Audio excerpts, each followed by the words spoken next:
Welcome to another installment of Data Skeptic Animal Intelligence. Today on the show we're discussing iNaturalist. It's a citizen science project and app. You should definitely check it out. If you've got an Android, you can find it in the Google Play Store. If you've got an iPhone, it's there in the App Store. And if you have a BlackBerry, you can acquire an Android or an iPhone at your local retailer. I installed iNaturalist. I think you should too, and you'll hear all about it in today's interview. Separate from that, mark your calendars if you're interested for July 19th through 21st of 2024, coming up next month. I will be appearing at the 2024 Skeptical Conference. It's an online event. It's a ticketed event, but there's a lot of really excellent other panels on the show, so head over to skepticalcon.com. I'll put a link in the show notes, and check that out. Thanks to our sponsor, the Georgia Tech Scheller College of Business. Check them out at techgradcertificates.com, especially if you're ready to become a data-savvy leader. Did you know the Georgia Tech Scheller College of Business is ranked a top 10 business school in the U.S. for business analytics? They offer a 100% online business analytics graduate certificate program. There's 4 courses covered: business analytics for managers, machine learning for business data preparation and visualization, and analysis of unstructured data. This graduate certificate is designed for professionals in any industry that want to become data-savvy leaders or just pivot into analytics. You can maintain a work-life balance and other commitments while going through this flexible graduate certificate program at your own pace. And that certificate can be your gateway to a Georgia Tech MBA. So if you want to stay ahead of the game and learn key strategies to extract information from the vast amounts of data generated every day in business, consider pursuing this certificate. Applications are open for the fall of 2024. Get started at techgradcertificates.com. So my name is Scott Laurie, and I'm the Executive Director of iNaturalist. iNaturalist is a nonprofit open source platform that connects millions of people to nature. So we have millions of community scientists, and they're supporting this large network of expert naturalists. And together, this community is crowdsourcing one of the world's largest biodiversity databases, which is really exciting. And the impact that this database has is that, for one thing, it's just a backbone of conservation science. It's a huge source of data that's available for forming science and conservation policy. It also supports a global network of biodiversity stewards who are out there doing on-the-ground conservation. And it also motivates, we hope that everybody who's using iNaturalist is sort of changing the way they think about biodiversity and becoming stronger biodiversity advocates and advocates for the natural world. So I know one big component of iNaturalist is the app. What happens once I install it and load it up?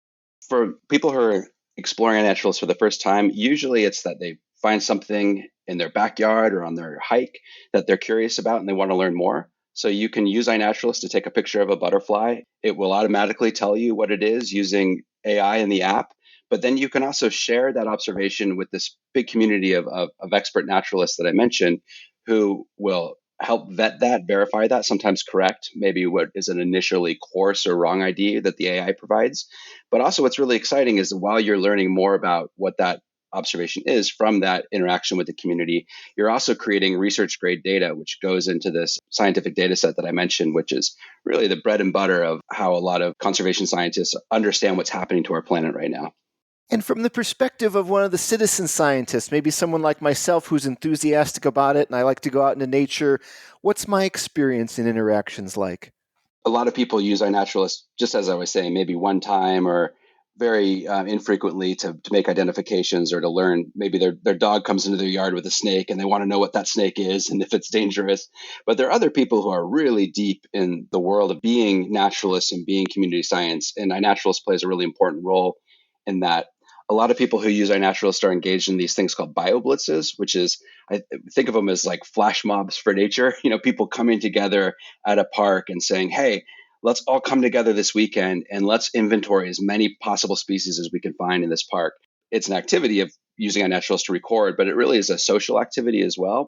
And I think of the analogy as kind of like running. If you want to, you can go for a run by yourself, but you can go for a run with some friends, or you can participate in a local 10K run.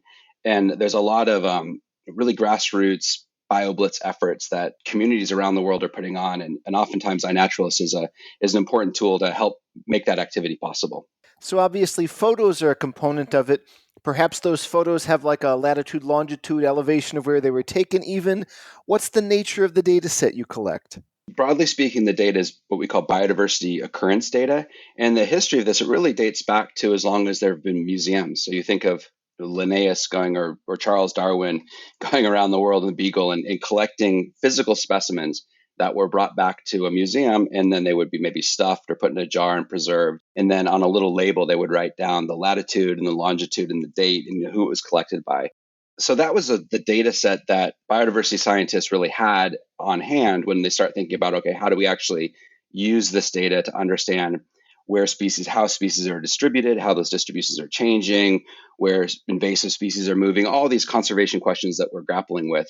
And what's exciting is that as the natural history community or the birdwatching community has been able to actually record data, it's gone right into the same system. So you're exactly right. You shouldn't think of iNaturalist as a photo. You should think of it as a biodiversity record where it has a date, a location, some sort of voucher. So that could be a photo, as you mentioned. You can also record sound with iNaturalist.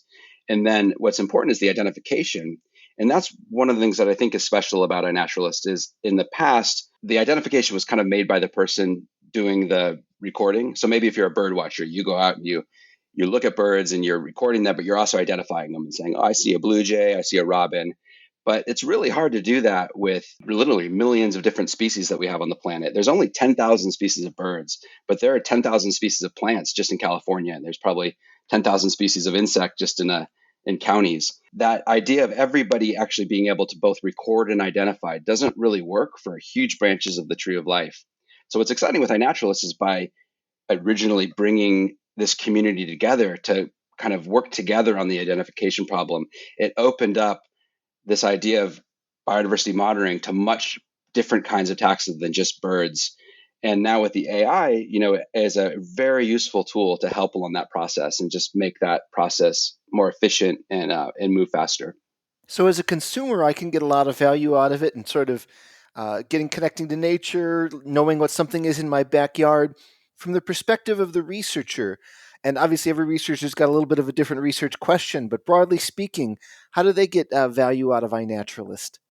iNaturalist data, what we call the research grade data, which is the subset of the data that has been really vetted by the community, that goes into something called the Global Biodiversity Information Facility, which has all of this museum data, but also brings in data from iNaturalist. It brings in birdwatching data from a platform called eBird that I'm sure many of your listeners will have heard of. And that's the data set that most scientists will go to when they say, I want to understand how a species is responding to climate change, or how a new invasive species is changing something, or how maybe this distribution is shrinking with deforestation. So it's a very general purpose data set that lends itself to a lot of questions. One thing that I think is really exciting is most of the more traditional research was done with, as you say, the location and the date. So sort of biogeography broadly data. But there's a ton of data that's available in the photograph as well. Only recently have the tools, and the really AI tools, been available to pull out patterns in those images. So a lot of people are calling this ecology, which I think is kind of cool, internet ecology. But the idea is, let's say there's a bunch of pictures on iNaturalist of birds eating fruit. Scientists can now go in there and maybe manually, but maybe with AI tools and say, hey, we're going to actually try to understand all the different species of fruit that this bird eats. And if it's an endangered bird where its diet is really important to understand in order to come up with a good conservation plan, that's a really important piece of information to know. And that's available in these photos, but there weren't the availability of thousands of photos for scientists to mine and the sort of AI pattern recognition tools available in order to do these studies. But it's been really fun to see study after study coming out now that's pulling really interesting information out of these photos, whether it's photos about behavior, photos about, there's one recently that I really liked, which was about the pattern of spider webs and, talking about the structure of those webs. And again, that information is there in those photos. Another one I really liked was on hermit crabs that are now using human trash rather than shells for their houses. And again, that's in those photos, pictures of a hermit crab not using a shell, but using like a plastic bottle cap, but very hard for scientists to pull out of this data. In many ways, I think it's analogous to all the information that was in genes, which was always there, but it wasn't until the 80s that we had the PCR and the molecular biology tools to actually extract and amplify DNA and search that DNA for patterns. Now we have the tools to pull out these really interesting patterns from photos and also the availability of all these photos to do a similar kind of thing. So I assume that since everything's kind of user submitted, it's whatever captures the citizen scientists or the public's interest. Does that introduce any sort of like sampling bias that you have to be concerned about? Yeah, and it depends on the application that people want to do. Like I always like to say that data isn't biased, but a statistical analysis should produce unbiased predictions, right? So if you have a model that is making biased predictions, that's a problem. But for sure, all data sets have their biases, and iNaturalist has a lot of biases because, as you say, it's the data is opportunistically reported based on where people go. One thing that I think is an interesting bias is, there's 2 million species out there that have names. There's probably as many as 10 million species out there, but there's 2 million that have been formally described by science. iNaturalist has about 500,000 represented by one data point. And that includes all the deep sea fishes and the small rodents on the top of mountains. But so we have about 500,000 out of 2 million where we have one observation. But obviously, one photo or one observation isn't enough to do any sort of statistical analysis. So the subset I'm mostly interested in is the subset where we have enough data to make some sort of prediction. Maybe that's the computer vision, artificial intelligence prediction. Maybe it's starting to get a sense of the distribution of this species, or do any of the analysis we were talking about. That's the subset right now on iNaturalist. It's about 86,000 species. But what's crazy is that for a very small group of species, say American robin or deer, we have literally hundreds of thousands of data points in iNaturalist. So we're always sort of biased towards this small set of very common species that people tend to encounter all the time. But then you get to that longer tail of species that are rarer and more frequently encountered. I mentioned there's about 86,000 where we have at least 100 or so data points. But that long, long tail going out to 500,000 species where we just have one, it's very hard to get data on that. And that's one thing we think about a lot is how can we grow the iNaturalist platform and get more people involved from different parts of the world, doing different kinds of things to try to make this a more effective tool for really monitoring a large swaths of the tree of life. And that's really hard because, as you mentioned, it's biased in that most people, when they go about their business, only encounter a very small subset of common species. Well, the opportunity to apply AI to this is very exciting given how advanced computer vision has gotten in recent years. But I'm also aware that a lot of the off the shelf tools that are readily available for developers, you show it a picture of a bird, it's not going to say, oh, this is such and such warbler. It might say, oh, this is a bird. And that's not exactly what people are looking for in your context.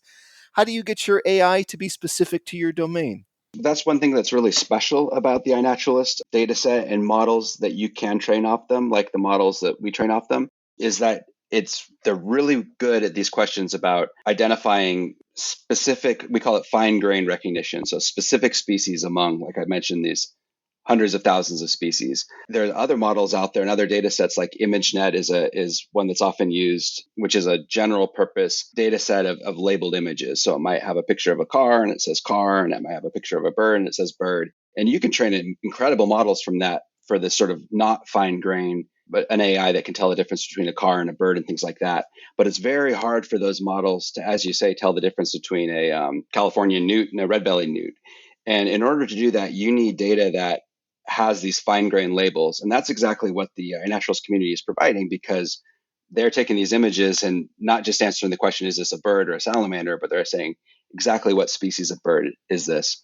And that specific fine-grained species level data set, iNaturalist is a really important player. So you take all that data, most of it is of birds and of a relatively small group of birds, and is produced by other efforts like I mentioned eBird. But what's kind of unique about the iNaturalist data set is most data for most species that's currently being generated is coming from the iNaturalist community.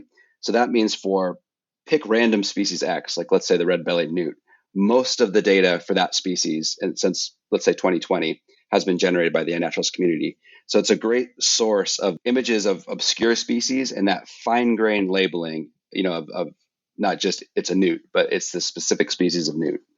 If I'm correct, I believe iNaturalist launched in 2008. That's arguably the earliest days of the mobile era, and it's certainly before the modern AI revolution. Could you talk a little bit about how the project has evolved over time?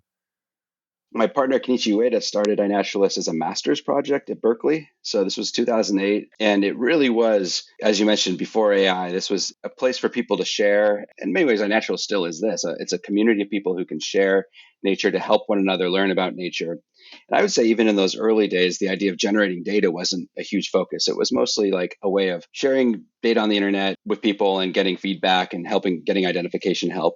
I was a postdoc at Stanford at the time and was really interested. As you mentioned, this is right when the ability to have Instagram on your phone and have everybody walking around taking pictures with locations was just possible for the first time. I thought that was really interesting.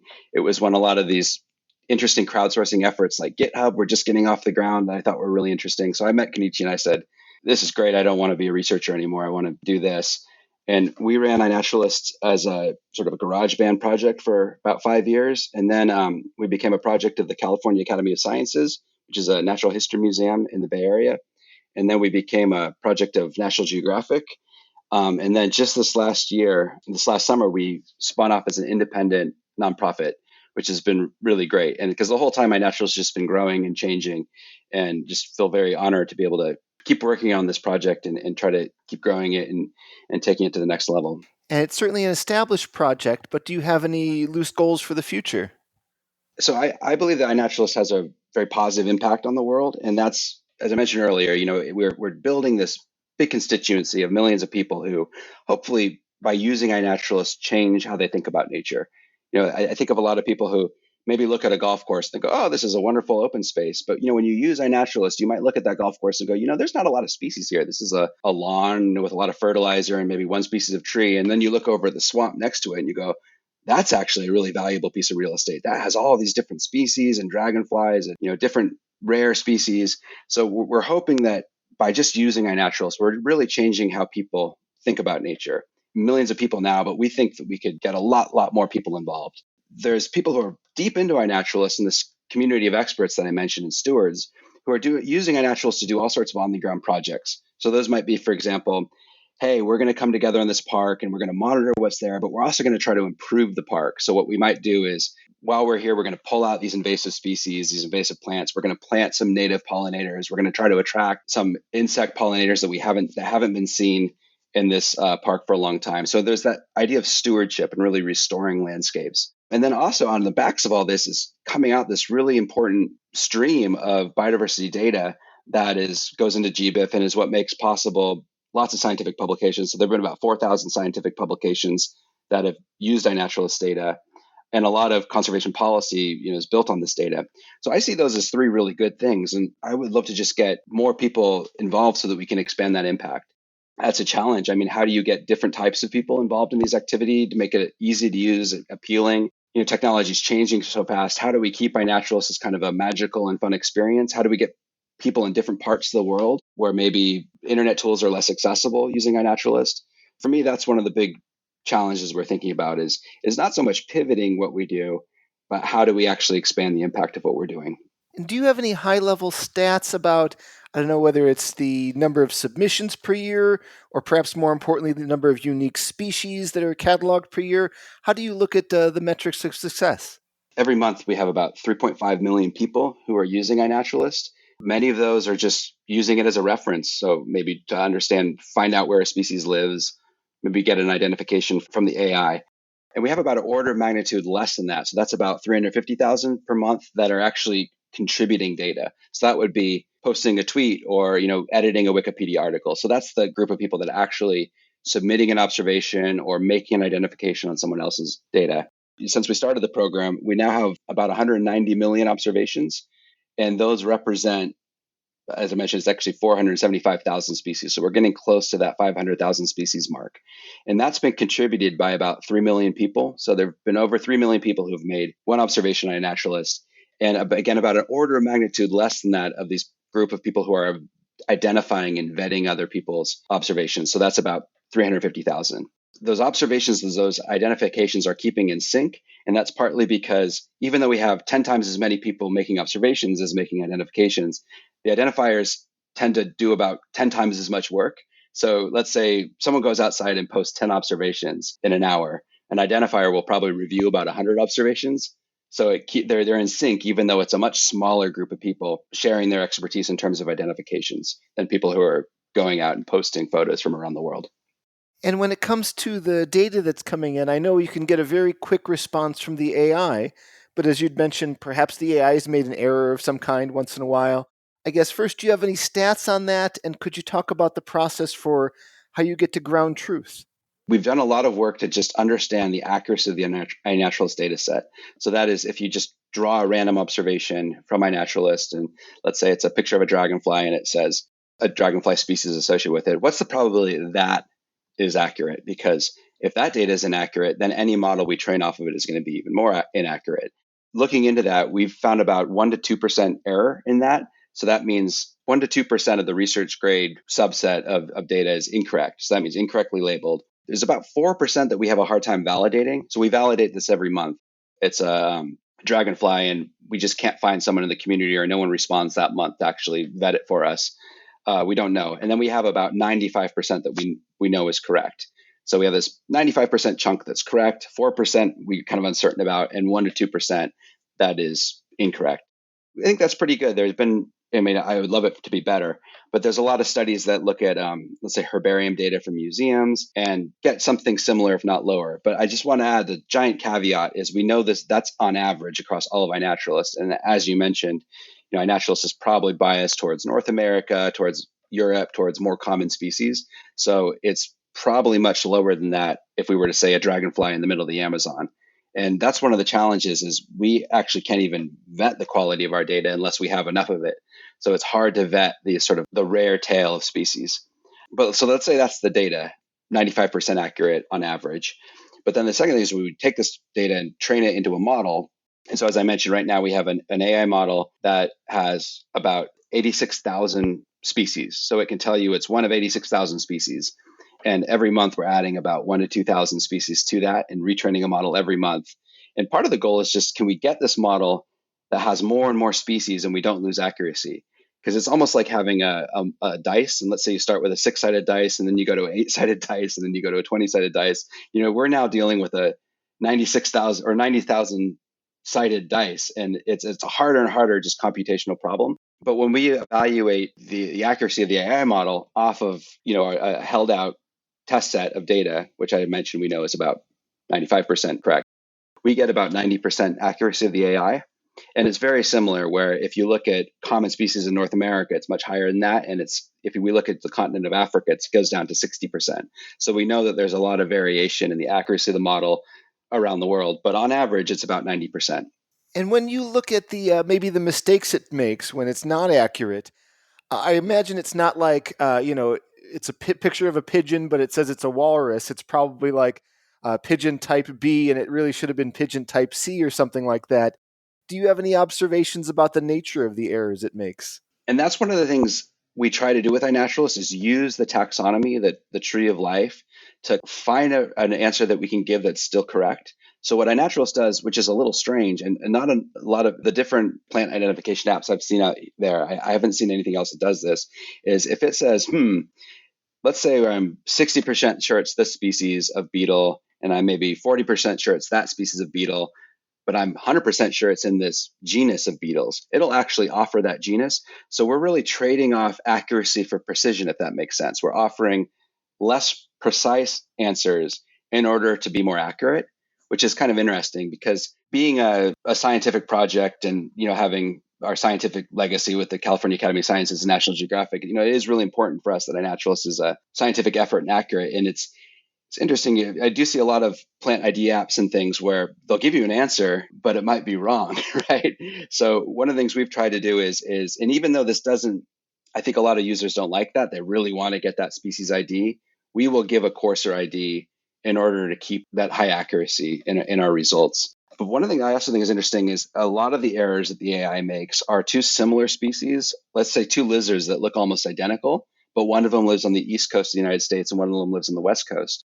So we actually have a separate model that we call the geo model, which is very similar to the computer vision model. It's taking all the iNaturalist data, using an AI to kind of pull out patterns. But in this case, it's where the computer vision AI is saying, show me a picture and I'll tell you what the sort of probability of species that it looks like are. What the geomodels do, what the geomodel's doing is it's saying, give me a location, and I'll tell you the set of species that are most likely at that location.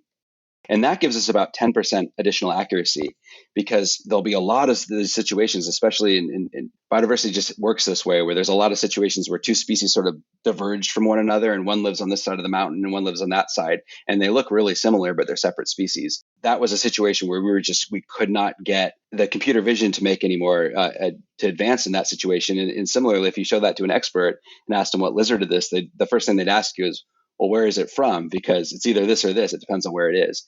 And so the geo model complementing the computer vision model is one of the reasons why iNaturalist is able to offer such high accuracy suggestions, because it's spatially aware as well as being good at pulling out visual patterns in photos.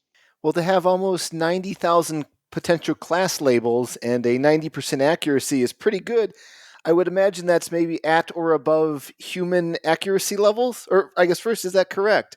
How does it compare to, a trained observer doing the labeling? Yeah, it's funny because we actually tested this because we were sort of asking that questions, and the answer was it's exactly the same. So the computer vision geo model, the AI system in iNaturalist behaves exactly the same as the iNaturalist community. And first you're like, well, that's weird. But then if you think about it, that totally makes sense. And it sort of changed the way I think of AIs. A lot of people think of them as sort of this competitor. It's like John Henry, the man versus the machine.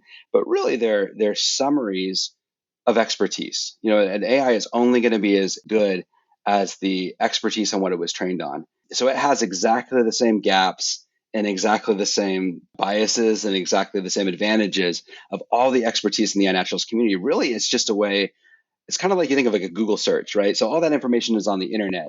And if you ask Google, actually now maybe a better analogy for this is ChatGPT, right? You ask ChatGPT something that's on the internet, it knows all about it. If you ask it about something that's not on the internet, it doesn't know anything about it. And it's very similar with the iNet AIs because it's only trained on the expertise in the iNaturalist community. If you ask it something that the community knows well, it does a great job. And yet, if you ask it something that the community doesn't know, it does a horrible job. So that's one thing I think is really neat about the iNaturalist AI that differs from some of these other AI things out there, is that we are only training these AIs off of the data generated by the iNaturalist community. And it really is a community effort. So every month when we release an updated AI and we say, hey, these are the 1,000 new species included in this model, there is that real sense of co-creation. Like the closest thing I see is with Wikipedia, where it really, when I am a Wikipedia editor, I get this real thrill that, I'm working on this body of knowledge that I as an individual couldn't produce, but I'm sort of doing a tiny, tiny piece to sort of make the whole larger and more awesome. And I think there's that same spirit in iNaturalist, that we're all working together to improve this data set and by result improve the AI, but it's a collective result of our effort. And that really differs from a lot of the relationship that you see right now with creators and AIs, where there's almost like a more extractive relationship, or like a lot of artists are saying, hey, this is annoying. All my work is being sucked up by these AIs, and it's sort of in a kind of extractive and competitive way. Because the iNaturalist AI is so close to the community and really is something that the community is invested in building and is helping improve their work in the community in terms of documenting and identifying species, and in terms of our mission of protecting the natural world, there's much more of a co-creation community, sort of a community-based peer production philosophy and relationship with the AI, which I think is fantastic. Well, when you put out a new model, I think you said that goes on roughly monthly, you have the opportunity to maybe be able to identify 1,000 new species and things like that. So there's definitely, I'm sure, a motivation to get that out there, but probably a hesitation too that it hasn't regressed in some way or forgotten how to recognize some other species. How do you approach the evaluation before you release a new model? Yeah, so we're always comparing the previous model to the new model with a random sample of iNaturalist data. And if our new model performs as well or better, given that it has more classes, we'll release it. And as you mentioned, species do drop out of the model, and some of that is in a bad way, like maybe some data is deleted, or sometimes there's taxonomic splits. But oftentimes it's in a good way. Maybe the iNaturalist model is suggesting a species, and the community is like, this is really not good, that you cannot tell between these three species of centipede by photographs. It's a problem that the AI is suggesting that species. So then the community will actually work to sort of roll back and coarsen the labels on those photos. And then the next version of the model might not suggest the species, it might just suggest the genus. So there is sometimes it's a good thing that we lose species from the model. One thing that I think is neat about the new species that are added to the model is that if you look at, let's say, the reptiles or amphibians, any of the vertebrates, the mammals added to the model, they're almost always in the tropics because this model that has 86, 90,000, I keep saying 90,000, but it's really 86,000 species, has most mammals that you would find in, let's say, the Northern Hemisphere and Europe and North America.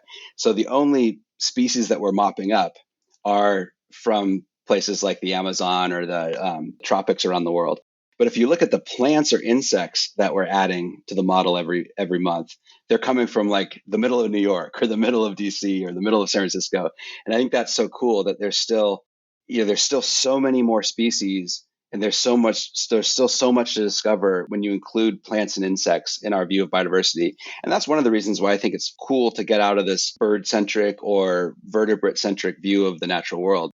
I am a huge birder too, and I love birds, but it's really only about 0.05% of all the species in the world are birds. So if we only focus on birds, we're ignoring a huge portion of the tree of life. Where if you start thinking about insects, so I mentioned 2 million species, 1 million of them are insects. So that's really where the diversity is. About 350,000 of them are plants. So plants and insects are really where large swaths of biodiversity are. And I think if we're going to say things like, hey, we want to reach zero extinction, or we want to do things that where you're really valuing biodiversity as a whole, you have to include plants and insects in those goals and in those metrics if you want to achieve those goals. And are you able to observe any trends over time, like maybe the decline or hopefully the rejuvenation of a species? That's definitely the holy grail, and have seen papers that do that with iNaturalist, which are very exciting. iNaturalist data is what we call presence only data, meaning it has those biases that you mentioned. So we know if you see a point on a map, that means not just is the species there, but also someone went and chose to report it. So that is biased. Contrast this with what we call presence absence data, which is maybe someone saying, hey, I went here and the thing was there, or I went here and the thing was not there. Then you can control for whether the person went there and you have this presence data or the absence data. It's easier with those data to do these kind of trends over time. But the general approach, to take a super simplistic view about it, that people use to pull trends out of this presence only data like iNaturalist, is sort of like dealing with ratios. Just think of this. If you had two parks that are almost exactly the same, so they had similar climate, similar vegetation, and one of them had, 100 observations of skunks on iNaturalist and 100 observations of raccoons. And then let's say most parks had that. And then there was one park where you had 1,000 observations of raccoons and 0 observations of skunks. There's probably something real. All other things going equal, there's probably some real difference between skunks and raccoons. So it's hard with data like that to get absolutes, any sort of absolute abundance or things like that. But you can get this sort of relative frequency. And that's actually what a lot of scientists are happy with, that to do a lot of things in terms of making statements about how biodiversity is changing. Like there's a paper I like fairly recently within the last couple of years that looked at the drought across the Western United States and how that's impacting butterflies. And they were able to show from some of these more rigorous presence absence survey data that butterflies were decreasing over time. But they also were able to see the signal in iNaturalist data. And it was all by looking at the proportion of butterflies relative to other insects. So it's using that sort of ratio trick that I mentioned. And when it comes to the AI, my general observation is that the proven methodologies, things like convolutional neural networks, they don't work in one area, not another. It's not like you need an algorithm for animals and one for bicycles. There's something a little bit universal about algorithms. But that said, is there anything novel that you guys have had to apply to get your system to the accuracy it's at? I think a lot of people have been thinking about artificial intelligence and machine learning for a long time. And there was this idea that it was going to be a much more deterministic model. Like it was really going to be building this really complicated model that we really understand. And a lot of the early efforts to do things like identify plants from photos were using those kind of approaches where you really were programming into the model how to think about structure and shape. And it's interesting to me that the real breakthroughs that we've had in machine learning is mostly just computing power. Having these incredible NVIDIA chips that are GPUs that are capable of just iterating so quickly over time, and access to all this data, which is really the internet. Having this incredible wealth of data, and you combine those two things together, that's artificial intelligence, and that It seems obvious now, but that's wasn't super intuitive thinking about this a couple of years ago. And it is interesting because, iNaturalist is not an AI program. We're a big community of people working together to generate and label data. It's much more of a crowdsourcing effort. In the early days of iNat, I remember thinking of more of as almost like an alternative to AI. You'd either have this done by man, that's what crowdsourcing is, or you're having it done by machine. But then it is interesting the way it's turned out that AI really is just a way of kind of synthesizing big data, synthesizing crowdsourcing data. You're right. There isn't a lot of innovation or maybe I shouldn't say that because there probably is, but we're not in the business of really innovating on sort of the structure of the convolutional neural nets, like you're saying, or whether, building inception or even building the frameworks like TensorFlow. We're really about building the data sets so that they can be, and just building an efficient structure to train those data sets into models relatively quickly. And yet it is interesting thinking about how much of the real AI breakthrough that we've had is mostly on those fronts, right? It's about, do we have the data and do we have the computational power to train up these models with the data? And it's just beating a dead horse with this, but it's interesting to me that wasn't super intuitive when we were thinking from this 10 years ago about what was it going to take to produce these AI models. I was running a statistic recently that if one person was to try to generate the data that we have, it would take them like 100 years generating thousands of observations a day, which nobody could do. And it's just so cool that, in order to produce these really interesting data sets, and as a result, the AIs that can be trained on top of them, just takes so many people working together. iNaturalist never would exist without all the people that are contributing data to it. iNaturalist is completely built on open source software, and a lot of the AI technology that we use was developed by really great researchers that are doing open research, sharing their code, sharing their software. So in many, many ways, both from the community that's generating the data to even the community that's writing this code and making this technology available, a community effort. Well, that's great. If someone wanted to get involved in that community, what steps could they take? Download the iNaturalist app and go out and make your first observation. I mean, we found that just that act of going out and actually making an observation and posting it and sharing it really helps people understand what iNaturalist is all about. We've had people who maybe browsed the website or played with the app, but are sort of on the fence about actually going out and generating an observation and sharing it. And that tends to be the moment where people go like, I get this. So yeah, I definitely encourage you to go outside, and it doesn't have to be a big hike. Just turn over a log in your backyard and take a picture of anything that interests you and share it.